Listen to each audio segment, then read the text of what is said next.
กราบทักทายสบายดีและสวัสดีเด้อพี่น้องบ่ว่าจะอยู่ในประเทศและต่างประเทศเนาะกะขอยินดีต้อนรับเข้าสู่ช่องครูดอยอีกคือเก่าคือเดิมนะพี่น้องกะมาอยู่นำครูดอยพ่อแม่พี่น้องเนาะกะครูดอยมาอยู่ที่เมืองผาอุดมนี่ได้อยู่2-3 วันพ่อแม่พี่น้องเอ้ยเนาะแล้วก็มาเพื่อที่ว่าจะมาทำภารกิจนี่แหละแต่มันก็มีปัญหาเรื่องสภาพดินฟ้าอากาศพ่อแม่พี่น้องเนาะนี่เดี๋ยวครูดอยจะให้พ่อแม่พี่น้องได้เบิ่งเนาะนี่ตอนนี้ก็คือ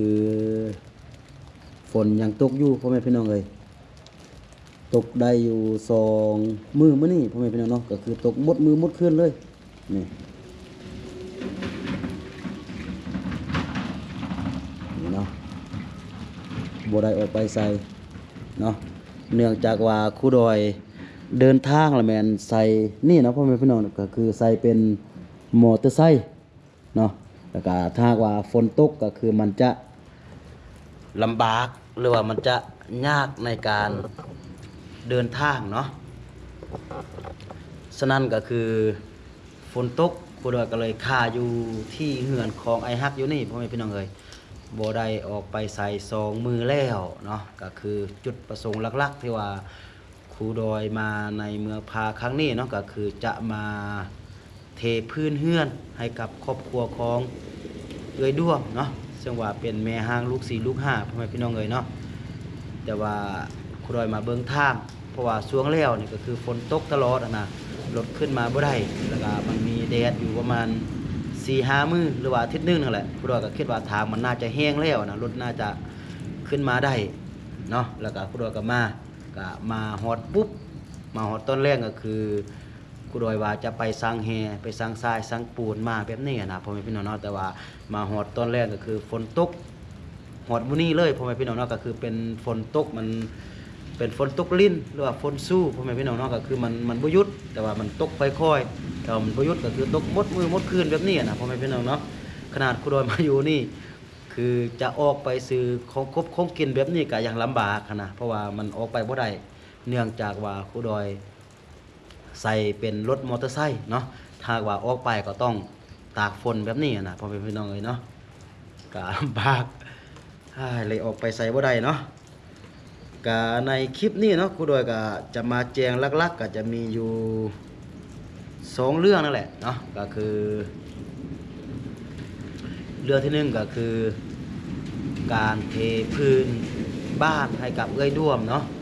ถ้าหากว่าฝนตกแบบนี้เราอาจจะต้องโจะไปอีกตื่มเนาะต้องเลื่อนไปอีกตื่มพ่อแม่พี่น้องเนาะเพราะว่าทางที่ว่าจะขึ้นไปบ้านเอื้อยด้วมพ่อแม่พี่น้องเนาะมันเป็นทางซอยน้อยๆพ่อแม่พี่น้องเนาะแล้วก็มันลำบากถ้าหากว่าฝนตกแล้วก็รถมันจะขึ้นไปบ่ได้แบบนี้นะพ่อแม่พี่น้องเนาะเนื่องจากว่าทางมันน้อยแล้วก็มันแคบตื้มแล้วก็มันมืนตื้มมันน่ะเนาะก็เฮาสร้างแฮสร้างทรายก็คือเฮาจะสร้างเป็นรถ6 ล้อบ่ได้พ่อแม่พี่น้องเนาะเพราะว่าถ้าหากว่า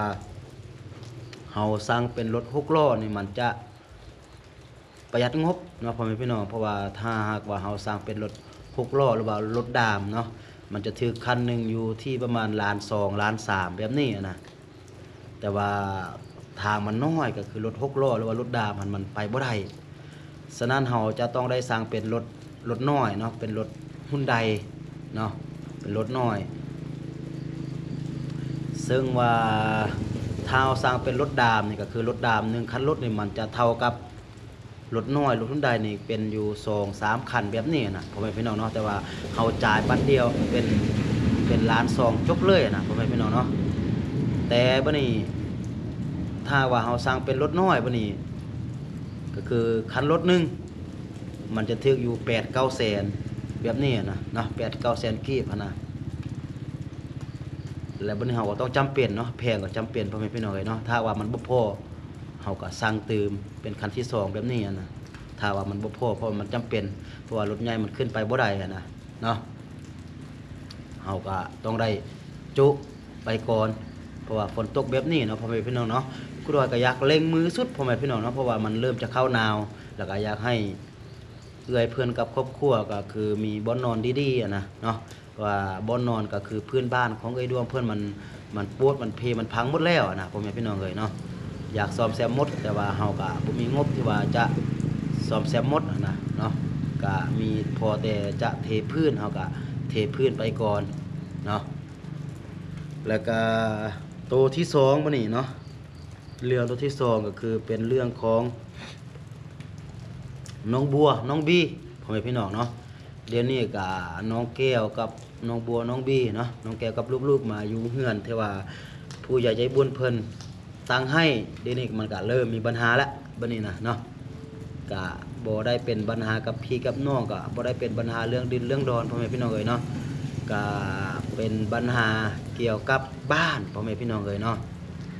เพราะว่าตามที่ว่าน้องแก้วโทรหาน้องแก้วโทรหาครูดอยเมื่อกี้เนาะตอนเช้านี่พ่อแม่พี่น้องเนาะว่าเดี๋ยวนี้ก็หาอยู่9 โมงพ่อแม่พี่น้องเนาะยังบ่ได้อันนั้นเทื่อยังบ่ได้สวยยังบ่ได้แรงเทื่อแต่ว่าครูดอยบ่ได้ออกไปใส่อะนะตามที่ว่าน้องแก้วโทรบอกครูดอยตอนเช้านี่เนาะน้องแก้วบอกว่าบ่ฮู้จะปรึกษาไผก็เลยโทรมาปรึกษาครูดอยเนาะบอกว่าเดี๋ยวนี้หันมีปัญหากับบ้านเนาะเพราะว่าน้องแก้วอยู่นี่ก็ยังมีหลายชื่ออยู่ที่ปืมสำนักครัวเก่าของพ่อของแม่หรือว่าของอ้ายนั่นแหละเนาะแล้วก็บ่นี้น้องแก้วนี่แบบว่าแยกแบบว่ามีเฮือนเป็นของตนเองแล้วก็มีลูกมีครอบครัวเป็นของตนเองแล้วถึงว่าจะบ่ได้มีผัวอยู่นำกะยานะแต่ว่าตัวเองก็มีลูก2 คนแล้วก็มีครอบครัวของตนเองแล้วนะแล้วก็ตัวเองนี่ก็อยากที่ว่าจะแยกจากครอบครัวของอ้ายนะจะแยกจากครอบครัวใหญ่แล้วก็เพื่อที่ว่าจะแยกปืมทะเบียนบ้านหรือว่าปืมสำนักครัวนะมาเป็นของตนเองนะแล้วก็บัดนี้น้องแก้วนี่ไปเสนอกับในบ้านบัดนี้นะไปเสนอกับในบ้านไปเสนอกับเฒ่าแก่บ้านนั่นแหละพ่อแม่พี่น้องเนาะแล้วบัดนี้เพิ่นบ่ให้น้องแก้วเฮ็ดบัดนี้นะปัญหาของมันเนาะเพิ่นบอกว่าน้องแก้วนี่บ่ได้เป็นคนบ้านนี้แล้วอะนะตามที่ว่าในบ้านแล้วก็เฒ่าแก่เพิ่นว่าเพิ่นบอกว่าน้องแก้วนี่คือแต่กี้นี่เอาพัวแล้วก็ทางในบ้านเพิ่นเนาะหรือว่าทางภาคส่วนที่เกี่ยวข้องนั่นแหละได้เฮ็ดใบนำส่งแล้วก็ให้ย้ายไปอยู่ที่บ้านพัวแล้วก็พลเมืองก็บ่ได้ขึ้นกับเมืองพร้าวดมเนาะแสดงว่าพลเมืองก็คือรายชื่อของน้องแก้วกับลูกๆนี่ก็คือไปขึ้นกับบ้านพัวแล้วเนาะแต่ว่ามันติดปัญหาก็คือน้องแก้วไปอยู่บ้านพัวพุ่นก็คือบ่ได้มีปืมทะเบียนบ้านแล้วก็บ่ได้จดรายชื่อเข้าปืมทะเบียนบ้านหรือว่าเข้าปืมสำนักครัวของบ้านเนาะแต่ว่ารายชื่อของน้องแก้วนี่ยังอยู่พี่บัดนี้ปัญหาของมันพ่อแม่พี่น้องเนาะแล้วก็บัดนี้น้องแก้วนี่ย้ายใบน้ำส่งนี่ก็มีไปแต่ว่าทางบ้านผัวของน้องแก้วนี่ก็คือยังบ่ได้ดำเนินการก็คือเอาน้องแก้วเอารายชื่อของน้องแก้วกับลูกๆนี่คือจดเข้าปืมทะเบียนบ้านเพียงแต่ว่าไปอยู่แต่ว่ามีใบนำส่งอยู่แต่ว่านอกจากนั้นก็คือน้องแก้วกับผัวป้ากันก็คือน้องแก้วกลับมาแล้วก็ซึ่งว่ารายชื่ออยู่ที่ปืมทะเบียนบ้านอยู่ที่บ้านใหญ่หรือว่าบ้านอ้ายของน้องแก้วนี่ก็คือยังมีรายชื่อของน้องแก้วอยู่เนาะแต่ว่าเดี๋ยวนี้ในบ้านเพิ่นว่ามีแต่ซื้อแต่ว่าเพิ่นได้โอนกรรมสิทธิ์มันยังไปพุ่นแล้วก็ถ้าหากว่าน้องแก้วมาอยู่พี่ก็ต้องได้มีใบยุกย้ายไหมหรือว่ามีพาเข้าพาน้ำแบบนี้มาให้บ้านหรือว่ามาให้ในบ้านหรือว่ามาให้เฒ่าแก่ในโฮมอยู่ในบ้านแบบนี้นะแล้วก็เพิ่นจึงจะรับน้องแก้วนี่เข้าบ้านตื่มแบบนี้นะแล้วบัดนี้น้องแก้วโทรหาครูด้วยว่าตัวเองจะเฮ็ดแนวใดเพราะว่ามาอยู่นี่ล่ะไทยบ้านคนเฒ่าคนแก่เพิ่นก็ว่าหลายแนวหลายความนะพ่อแม่พี่น้องเนาะตัวเองยุ่งสมองบ่ฮู้เฮ็ดแนวใดอยากให้ตัวเองเฮ็ดพาเข้าพาน้ำเพื่อที่ว่าจะเข้าบ้านแต่ว่าตัวเองก็บ่มีเงินที่ว่าจะ ไปซื้อแบบเป็นเครื่องที่ว่าเฮ็ดผ้าขาวผ้าน้ำนะพ่อแม่พี่น้องเนาะเพราะว่าไทยผ้าขาวผ้าน้ำก็คือมันบ่ได้เฮ็ดละล่าอย่างน้อยมันก็ต้องประมาณก็คือต้องมีถ้าว่าเฮามีสัตว์มีแมงนี่มันบ่งหายพ่อแม่พี่น้องเนาะก็คือเฮาฆ่าประมาณหมูน้อยตัวหนึงหรือว่าแบะตัวหนึงแบบนี้อะนะเฮ็ดเป็นผ้าขาวผ้าน้ำแล้วก็เราให้